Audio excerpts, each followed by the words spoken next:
স্বামীর বাড়ির ভাত খেতে হলে স্বামীর খোঁটা সহ্য করতে হয়, স্বামীর মায়ের খোঁটা সহ্য করতে হয়, স্বামীর বাবার ডিসরেসপেক্ট সহ্য করতে হয়, স্বামীর বোনের খোঁটা খেতে হয়, অনেক অসম্মান হজম করতে হয়, স্বামীর গালি হজম করতে হয়। তাই মেয়েরা বলে স্বামীর বাড়ির ভাতের বড় দাম। আমি কথা বলবো, কথা সত্য, তবে একটা কথা অ্যাড করতে হবে।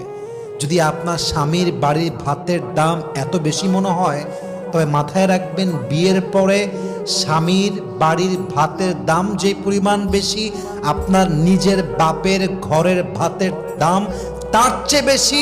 বুঝবেন, জাস্ট তালাকটা নিয়ে বাসায় যাবেন, তাহলে বুঝবেন। জাস্ট তালাকটা হোক, বাসায় যান, 3 মাস থাকেন, 4 মাস থাকেন, 5 মাস থাকেন, স্বামী নাই তালাক হয়ে গিয়েছে, তখন বুঝবেন স্বামীর বাড়ি ভাতের দাম বেশি নয়, এখন তো মনে হচ্ছে বাপের বাড়ি ভাতের দামই বেশি হয়ে গিয়েছে। ঠিক কিনা বলে?